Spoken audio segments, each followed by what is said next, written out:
Hello students, हम लोग chemistry का chapter metals and non metals पढ़ रहे हैं और लास्ट क्लास में जो टॉपिक हमने कंप्लीट किया था this is ionic compounds. Ionic bond और आयोनिक कंपाउंड्स हमने कंप्लीट कर लिए थे और हमने ये जाना था कि कंपाउंड्स आखिर बनते क्यों हैं। तो कंपाउंड्स बनने का कारण आपको समझ में आ गया था कि एलिमेंट क्या है, अनस्टेबल है, उनके ऑक्टेट क्या है, इनकम्प्लीट है। तो जो इनकम्प्लीट ऑक्टेट हैं उनको कंप्लीट करने के लिए एलिमेंट्स किसका फॉर्मेशन करते हैं, कंपाउंड्स का, जिसका एक तरीका हम लोग लास्ट क्लास में सीख चुके हैं, that is the formation of ionic bond. अपना ऑक्टेट करने के लिए, कंप्लीट करने के लिए कुछ एलिमेंट इलेक्ट्रॉन्स को डोनेट करते हैं, कुछ एलिमेंट इलेक्ट्रॉन्स को गेन करते हैं। ये था तरीका नंबर 1। इज इट ओके, अपना ऑक्टेट कंप्लीट करने का। और आज हम पढ़ेंगे तरीका number 2, type of bonding 2। Is it okay, तो देखिएगा बहुत ध्यान से। देखिए, हमने देखा कि कंपाउंड के फॉर्मेशन का रीजन क्या है, स्टेबिलिटी गेन करना। और स्टेबिलिटी गेन करने का दूसरा तरीका क्या है, स्टेबिलिटी गेन करने का दूसरा तरीका है शेयरिंग। किसकी शेयरिंग? Sharing of electrons. किसकी शेयरिंग करनी है? इलेक्ट्रॉन्स की शेयरिंग करनी है। हालांकि इसका इंट्रोडक्शन आप बेसिक्स ऑफ केमिस्ट्री में पढ़ चुके हैं, तो बिल्कुल नई बात तो नहीं है ये आपके लिए, थोड़ा बहुत जानते हैं आप इसके बारे में। तो when we talk about the sharing of sharing of electrons, then some of the examples are there which always share their electron to complete their octet. जो सिर्फ और सिर्फ इलेक्ट्रॉन्स की क्या करा करते हैं, शेयरिंग करा करते हैं। और इस इलेक्ट्रॉन की शेयरिंग के थ्रू जो बॉन्ड बनता है, इस इलेक्ट्रॉन की शेयरिंग के थ्रू बनने वाले बॉन्ड को हम बोलते हैं कोवेलेंट बॉन्ड। कौन सा बॉन्ड बोला जाता है? इस शेयरिंग ऑफ इलेक्ट्रॉन के थ्रू बनने वाले बॉन्ड को बोला जाता है कोवेलेंट बॉन्ड। लास्ट क्लास में कौन सा पढ़ा था, भूलना मत। लास्ट क्लास में हमने पढ़ा था आयोनिक बॉन्ड। आज हम पढ़ रहे हैं covalent bond, which is always formed only and only by the sharing of electron. Is it okay? And this covalent bond, या फिर आप यूं बोले कि all those compounds which have covalent bond in them, in which the bond is formed by the sharing of electron, are known as covalent compounds. उन compounds को क्या बोला जाता है? उन कंपाउंड्स को बोला जाता है कोवेलेंट कंपाउंड्स। तो आई होप आपको समझ में आ गया होगा कोवेलेंट बॉन्ड्स क्या होते हैं या फिर कोवेलेंट कंपाउंड्स क्या होते हैं, और धीरे धीरे और क्लियर हो जाएगा। तो आपने यहाँ पर देखा कि ये कोवेलेंट बॉन्ड किससे फॉर्म हो रहा है? शेयरिंग ऑफ इलेक्ट्रॉन से। तो जब बात इलेक्ट्रॉन की शेयरिंग की हो, तो इलेक्ट्रॉन की शेयरिंग का थोड़ा बहुत अंदाजा आपको है, as we did it in the basics of chemistry, और थोड़ा अंदाजा आपको और हो जाएगा। थोड़ा ध्यान से देखिएगा। देखिए, शेयरिंग करने के लिए कंट्रीब्यूशन करना पड़ता है, और कंट्रीब्यूशन अगर 1 इलेक्ट्रॉन का हो, शेयरिंग अगर 1 इलेक्ट्रॉन की हो, अगर आपको मेरी बोली हुई बात समझ में आ रही है तो बहुत बढ़िया बात है, और नहीं भी समझ में आ रही है तो भी परेशान मत होइएगा, आ जाएगी अभी थोड़ी सी देर में समझ में, है ना। कंफ्यूज मत होइएगा और सुनना बंद मत करिएगा, बहुत ध्यान से सुनते रहिएगा, राइट। तो देखिए, शेयरिंग यहाँ पर अगर 1 इलेक्ट्रॉन की हो तो टाइप ऑफ कोवेलेंट बॉन्ड अलग होता है, और शेयरिंग अगर यहाँ पर 2 इलेक्ट्रॉन्स की हो, बहुत ध्यान से देखना, शेयरिंग अगर 2 इलेक्ट्रॉन की हो, 2 इलेक्ट्रॉन का कंट्रीब्यूशन हो रहा हो, तो टाइप ऑफ कोवेलेंट बॉन्ड अलग होता है। और अगर शेयरिंग 3 इलेक्ट्रॉन्स की हो, बहुत ध्यान से देखिएगा, 3 इलेक्ट्रॉन्स की भी शेयरिंग हो सकती है। देखो, मैं 2 बार लिख रही हूँ 3 इलेक्ट्रॉन्स। ये 2 बार लिखने का क्या कारण है? क्योंकि शेयरिंग 2 एलिमेंट के बीच में होगी, तो दोनों एलिमेंट कितने कितने इलेक्ट्रॉन्स कंट्रीब्यूट करेंगे? 3 इलेक्ट्रॉन्स कंट्रीब्यूट करेंगे। तो if the contribution is of 3 electron, then a different type of covalent bond is formed, and on the basis of the number of electron, this type of covalent bond is in case of sharing of one electron, the type of covalent bond formed is known as single bond. क्या बोला जाता है इसको? Single bond बोला जाता है. And this single bond is denoted by the single line. There is no need of bracket. Bracket is just for the complete representation. Otherwise, this single bond is represented by this small single line. Is it okay? And if the sharing of two electrons is done in between two different elements, in that particular condition, the formed covalent bond is known as double bond. क्या बोला जाता है उस bond को? उस bond को बोला जाता है डबल बॉन्ड. तो मुझे लगता है आप समझ गए होंगे कि आखिर ये डबल बॉन्ड कैसे डिनोट किया जाता है.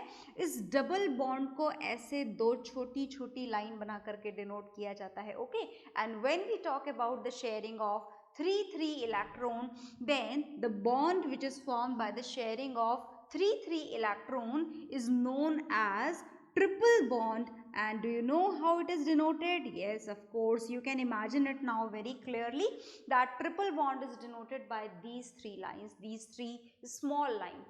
So in this basis, on this basis, you can say this covalent bond can be classified into 3 categories. That is, first is single bond, which is formed by the sharing of one electron, which we will describe more. थोड़ा सा और description इसका पढ़ेंगे with some examples.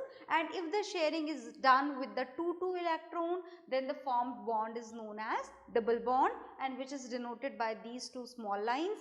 And if the sharing is of 3 electron, if 2 elements which are going to share their electrons, they contribute 3 electrons each. In that condition, the formed bond is known as triple bond, and it is denoted with these 3 lines, right? So whatever is there on the board, you note it down, then we will learn something more about these 3 types of covalent bonds, right? Okay, so note it down, do it fast.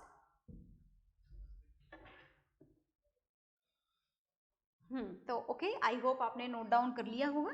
अब covalent bond की बारी चल रही है, और ये मानिए कि आप जो केमिस्ट्री पढ़ रहे हैं, this is very interesting, very conceptual. बहुत ही मज़ेदार केमिस्ट्री आप पढ़ रहे हैं. बहुत बेसिक है, बहुत कॉन्सेप्चुअल है, और बहुत सारी नई नई बातें जो आपको पता होनी चाहिए वो आपको पता लग रही हैं. तो आपको मज़ा तो तभी आएगा जब आप ध्यान से सुनोगे और पढ़ाई हुई बातों को याद रखोगे. पढ़ाई हुई बातों को याद रखना बहुत इम्पॉर्टेंट होता है ना, साइंस के अंदर. तो भूलना नहीं होता है. भूल जाओगे तो फिर मज़ा ख़त्म हो जाता है. तो आपका मज़ा बना रहे, इसीलिए पढ़ी हुई बातों को आप याद रखेंगे, राइट? तो हम शुरू करने जा रहे हैं first type of covalent bond, और बहुत ध्यान से सुनना, बहुत इम्पॉर्टेंट केमिस्ट्री है. आपकी क्लास 10th की केमिस्ट्री बहुत ही मज़ेदार है, बस हर बात आपको थोड़ा ध्यान से सुननी होती है. तो हम जो बॉन्ड पढ़ने जा रहे हैं सबसे पहले, that is single bond. Single bond के बारे में मैं 2 बातें आपको बता चुकी हूँ. पहली बात तो ये कि this single bond is denoted with the small single line, and second thing which is very important, that this particular single bond is formed by the sharing of one electron. अब मुझे ये बात नहीं पता कि आपको ये बात समझ में आई या नहीं आई, पर एग्जाम्पल के बाद में ज़रूर समझ में आ जाएगी. तो चलिए हम एग्जाम्पल इसका देखना शुरू करते हैं. That is the presence of single bond, how it is present, how it is formed, how the single bond is formed. तो चलिए मैं आपको एक बहुत ही सिंपल मोस्ट एग्जाम्पल के साथ में शुरू करने जा रही हूँ यहाँ पर, and this is the formation. देखिए, फॉर्मेशन मैं आपको यहाँ पर किसका बताने जा रही हूँ, थोड़ा ध्यान से देखिएगा. हम फॉर्मेशन यहाँ पर देखने जा रहे हैं क्लोरीन गैस का. किसका फॉर्मेशन आप पढ़ने जा रहे हैं? आप पढ़ने जा रहे हैं formation of chlorine gas. Do you know chlorine gas? बिल्कुल हमें पता है, क्लोरीन एलिमेंट हमने पढ़ा है. Atomic number of chlorine is 17. तो अगर मैं आपसे क्लोरीन गैस बोलूं तो आप फटाफट से लिख दोगे Cl. और क्या ये Cl लिखना सही है? बिल्कुल भी नहीं. अगर आपसे बात क्लोरीन गैस की जाए, then Cl is not at all the symbol of chlorine gas. The symbol of chlorine gas is Cl2. क्या होता है क्लोरीन गैस का सिंबल? Cl2 होता है। तो आज हमको कारण जानना है कि आखिर क्लोरीन गैस का सिंबल Cl क्यों नहीं होता, Cl2 क्यों होता है। Is it okay? Chlorine gas Cl की फॉर्म में नेचर में एग्जिस्ट क्यों नहीं करती, Cl2 की फॉर्म में क्यों एग्जिस्ट करती है? कारण सुनिएगा, कारण हमेशा ही क्या होता है, केमिस्ट्री में कारण हर जगह क्या होता है, due to unstable electronic configuration. Is it okay? Whatever the things which are happening, which are going on in the chemistry laboratory, in the normal universe, in the daily life processes, that everything goes towards the stability. Every element, every molecule, every compound wants to gain the stability according to its configuration. That is, each and every element want to complete its octet or doublet, whatever is applied. Is it okay? So look here, we are going to talk about the chlorine element, and do you know the configuration of chlorine? मैंने बोला था, आपको याद है तो बहुत बढ़िया बात है, और याद नहीं है तो जरूर रिवाइज करिएगा, और रिवाइज करने के बाद ही इस वीडियो को देखिएगा। ओके, तो क्लोरीन का कॉन्फ़िगरेशन होता है 287, and according to its configuration it has 7 electrons in its outermost shell, according to which this chlorine is not at all stable. बिल्कुल भी स्टेबल नहीं है ये क्लोरीन, है ना, क्योंकि क्लोरीन के आउटर मोस्ट शेल में कितने इलेक्ट्रॉन हैं, 7, और आउटर मोस्ट शेल में कोई सा भी एलिमेंट 7 इलेक्ट्रॉन के साथ में स्टेबल नहीं हो सकता। आउटर मोस्ट शेल में कितने इलेक्ट्रॉन्स होने चाहिए, 8 electrons should be there. Is it okay? और इसी कारण से ये क्लोरीन एटॉमिक स्टेट में हमारे नेचर में एग्जिस्ट नहीं करता। It is always present in the form of Cl2, that is chlorine gas. तो ये क्लोरीन अपना ऑक्टेट कंप्लीट करने के लिए एक इलेक्ट्रॉन गेन भी कर सकता है। आपको पता है ना, जैसे इसने गेन करा था, लास्ट क्लासेस में हमने पढ़ा था, सोडियम क्लोराइड की कंडीशन में सोडियम क्लोराइड के फॉर्मेशन के टाइम पर सोडियम इलेक्ट्रॉन दे देता है और ये क्लोरीन इलेक्ट्रॉन ले लेता है। पर कंडीशन ये है कि क्या क्लोरीन को हमेशा कोई इलेक्ट्रॉन देने वाला मिलेगा? नहीं। Is it okay?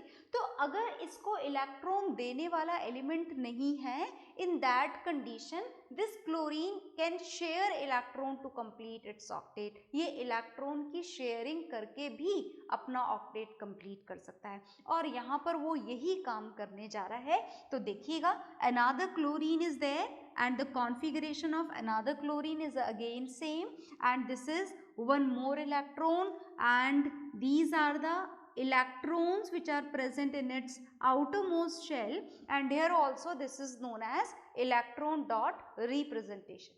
इसके पास भी 7 इलेक्ट्रॉन है, इसके पास भी 7 इलेक्ट्रॉन है, दोनों अनस्टेबल हैं, दोनों को आउटर मोस्ट शेल में एक एक इलेक्ट्रॉन की रिक्वायरमेंट है। तो ये दो जो इलेक्ट्रॉन है ये आपस में क्या कर लेंगे, ये शेयरिंग कर लेंगे। इस शेयरिंग में अब ध्यान से देखिएगा, ये शेयरिंग हो चुकी है जी, done, between these two chlorine, ये शेयरिंग हुई है, और ये शेयरिंग में इस क्लोरीन का कितना कॉन्ट्रीब्यूशन है, एक इलेक्ट्रॉन का। दूसरे क्लोरीन का कितना कॉन्ट्रीब्यूशन है, सेम, एक इलेक्ट्रॉन का। इसने भी एक इलेक्ट्रॉन कंट्रीब्यूट करा और इस वाले क्लोरीन ने भी एक इलेक्ट्रॉन कंट्रीब्यूट करा, दिख रहा है ना आपको। तो जब दोनों ने एक एक इलेक्ट्रॉन का कंट्रीब्यूशन करा है इस शेयरिंग में, तो टोटल शेयर्ड इलेक्ट्रॉन कितने हो गए, 2। अब ये जो टोटल शेयर्ड इलेक्ट्रॉन है, देखो मैं इनको ऐसे बना देती हूँ बीच में, देखना ध्यान से, ये 2 इलेक्ट्रॉन आ गए हैं दोनों क्लोरीन के बिल्कुल बीच में। अब अगर मैं आपसे पूछूं कि ये 2 इलेक्ट्रॉन जो है शेयर्ड 1, ये मैं लिख भी देती हूँ, आप भूल मत जाइएगा कि ये शेयर्ड इलेक्ट्रॉन हैं जिनकी शेयरिंग हुई है, एक एक इलेक्ट्रॉन इसमें कंट्रीब्यूट किया गया है एक एक क्लोरीन एटम के थ्रू। Is it okay? तो ये जो शेयर्ड 2 इलेक्ट्रॉन्स आपको यहाँ दिखाई दे रहे हैं, अगर मैं आपसे पूछूं कि ये किसके हैं, इसके हैं या इसके हैं, तो हमारा जवाब है कि ये दोनों शेयर्ड इलेक्ट्रॉन दोनों के हैं, इसके भी हैं और इसके भी हैं। दोनों के क्यों है, क्योंकि इस कंट्रीब्यूशन में दोनों क्लोरीन ने अपना जो कंट्रीब्यूशन किया था वो बिल्कुल सेम था, एंड बिकॉज ऑफ दिस ये शेयर्ड इलेक्ट्रॉन पर अब इस क्लोरीन का भी राइट है और इस क्लोरीन का भी राइट है। Is it okay? तो अब चेक करें कि शेयरिंग के बाद दोनों क्लोरीन का ऑक्टेट कंप्लीट हुआ या नहीं हुआ। तो मैं इसको पहले यहाँ पे रफ कर देती हूँ और उसके बाद आप चेक कर लो भाई। ये यहाँ से सर्कल भी हटा देते हैं because there is no need of this circle and all. So look here, now you count the total number of electrons. हो गए क्या दोनों के पास में 8 इलेक्ट्रॉन्स? चलिए देखिए, ये क्लोरीन के पास ये शेयर्ड इलेक्ट्रॉन है ना, शेयर्ड इलेक्ट्रॉन। ये शेयर्ड इलेक्ट्रॉन इसके भी हैं और इसके भी हैं। तो क्लोरीन के 6 इलेक्ट्रॉन्स तो पर्सनल थे, 2 और आ गए शेयरिंग वाले। इस क्लोरीन के पास में भी 6 इलेक्ट्रॉन्स तो पर्सनल थे और ये 2 और आ गए शेयरिंग वाले। तो देखिए, ये क्लोरीन के पास, इस वाले क्लोरीन के पास आ गए टोटल 8 इलेक्ट्रॉन्स, पर ये तो इसके भी हैं बिल्कुल। इस क्लोरीन के पास में भी आ गए टोटल 8 इलेक्ट्रॉन्स। मतलब ये जो 2 इलेक्ट्रॉन है ये इन दोनों के बीच में क्या है? कॉमन है। दोनों अपना ऑक्टेट कंप्लीट कर चुके हैं इन 2 शेयर्ड इलेक्ट्रॉन की वजह से। Is it okay? And this type of bonding is known as covalent bonding. तो ये बन गया chlorine single bond chlorine. This is the structure of chlorine gas Cl2। Cl2 का स्ट्रक्चर क्या है? Cl single bond Cl। आ गई बात समझ में? क्लियर हो गया? तो in this way the single bond is formed. मैं आपको एक एग्जाम्पल और बताऊंगी, उससे पहले आप इसको नोट डाउन करेंगे और नोट डाउन कर लीजिए आप इसको, ताकि एक बात और सुनिएगा। देखिए यहाँ पर ना तो इस वाले क्लोरीन ने अपना इलेक्ट्रॉन डोनेट किया है, ना इसने डोनेट करा है, ना इसने गेन करा है, ना इसने गेन करा है। मतलब दोनों ही क्लोरीन ने ना तो कोई डोनेशन किया है और दोनों ही क्लोरीन ने ना ही कोई इलेक्ट्रॉन यहाँ पर गेन किया है। इसका मतलब कि यहाँ पर किसी भी क्लोरीन के ऊपर कोई सा भी चार्ज नहीं आएगा, है ना। दोनों के दोनों गेन करने, ये शेयरिंग के बाद में भी दोनों ही क्लोरीन एटम कैसे रहेंगे? Neutral. They don't have any charge. कोई चार्ज, कोई आयंस नहीं होते हैं। किसमें नहीं होते हैं? कोवेलेंट कंपाउंड्स में कोई आयन प्रेजेंट नहीं होता है। So whatever is there on the board, you just note it down. Then we will learn one more example of the single bond. Okay?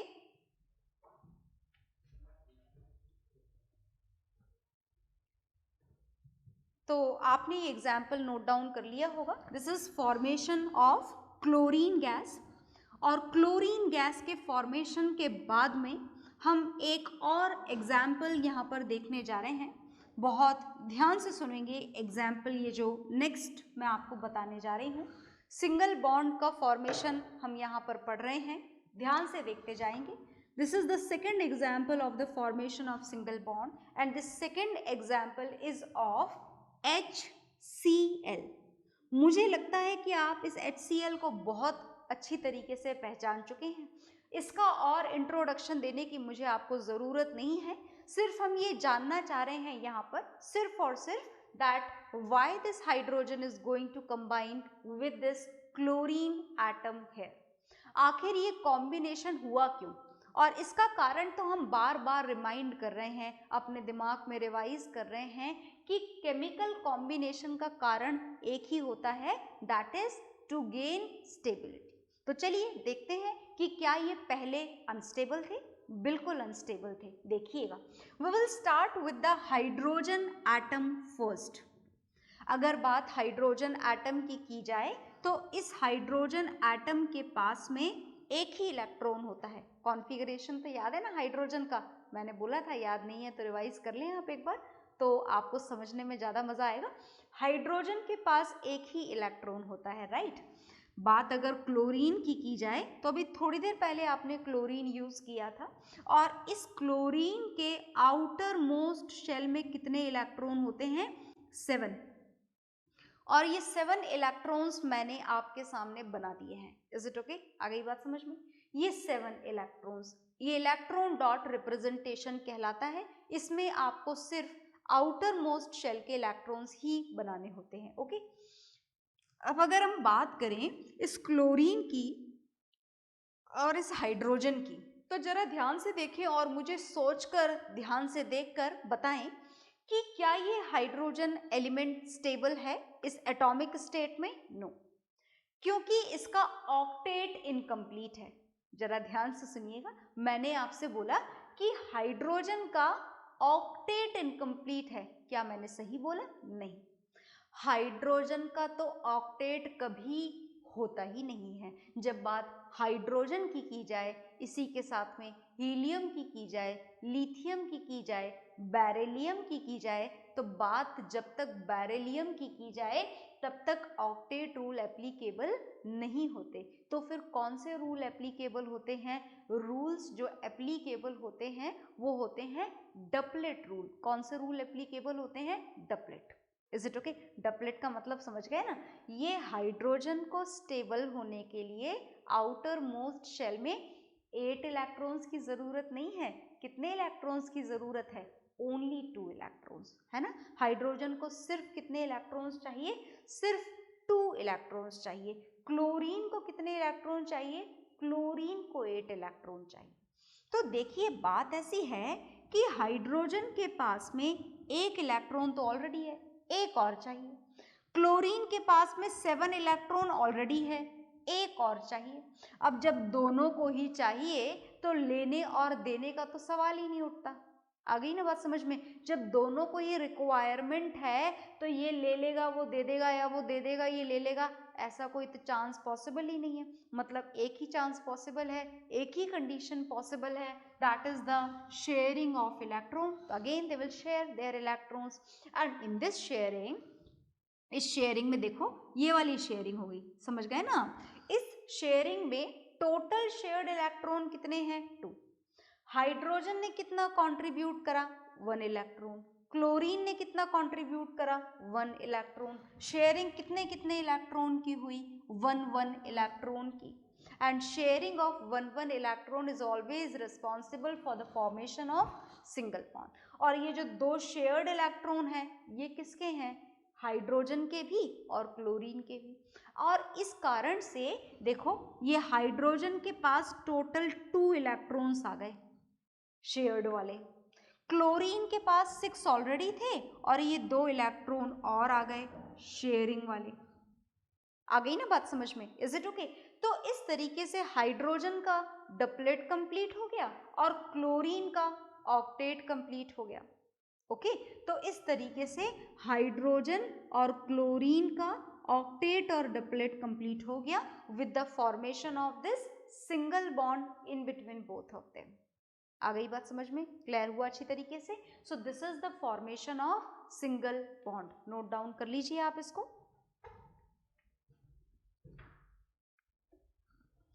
तो आपने यहाँ पर इसको नोट डाउन कर लिया होगा और इस तरीके से हम ये सिंगल बॉन्ड का फॉर्मेशन पढ़ चुके हैं। और single bond which is formed by the sharing of 1 electron in which each element, each atom has to contribute only 1 electron, वो कंट्रीब्यूशन हो चुका है। तो अब हम आगे पढ़ेंगे और आगे जो हम पढ़ने जा रहे हैं this is the sharing of 2 electrons. Okay तो अब मैं इसको रफ कर देती हूँ। As a lot of introduction is done of this covalent bond.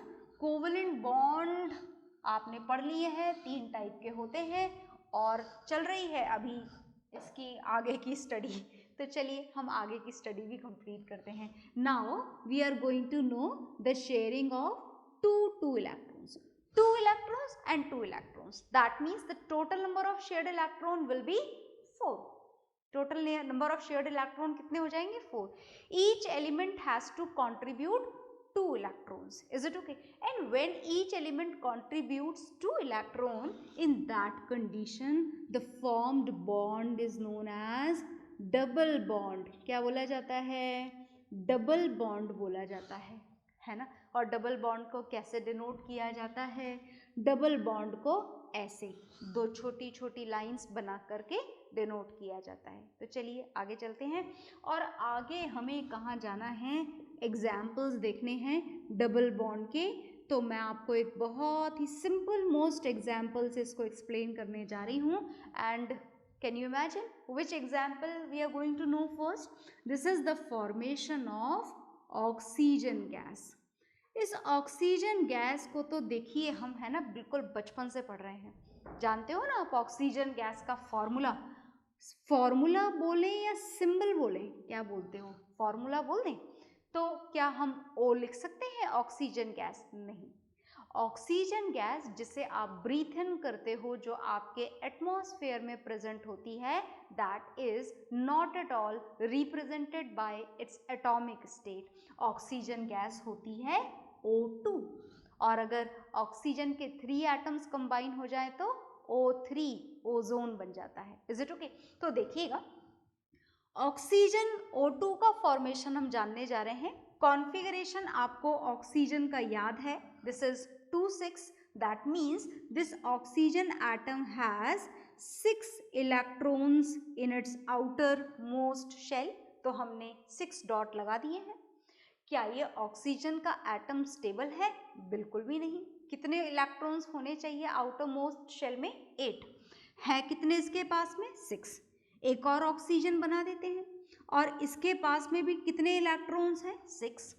क्या ये दोनों ऑक्सीजन के एटम स्टेबल हैं? नहीं।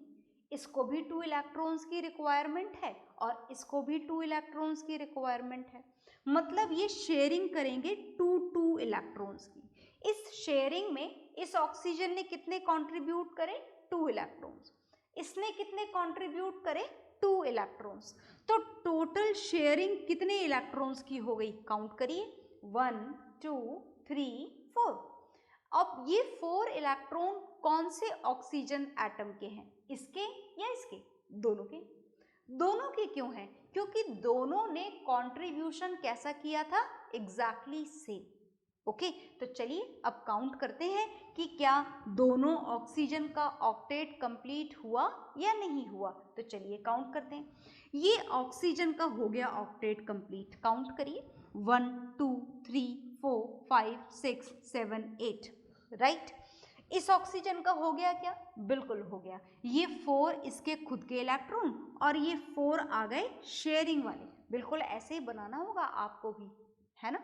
तो दोनों ही ऑक्सीजन क्या हो चुके हैं? स्टेबल हो चुके हैं। क्यों हो चुके हैं? क्योंकि इनका क्या कंप्लीट हो चुका है? ऑक्टेट। और अगर आपको इलेक्ट्रॉन डॉट रिप्रेजेंटेशन ना बनाना हो तो आप इसे कैसे डिनोट करेंगे? O double bond O. This is the structure of oxygen gas, right? Note it down.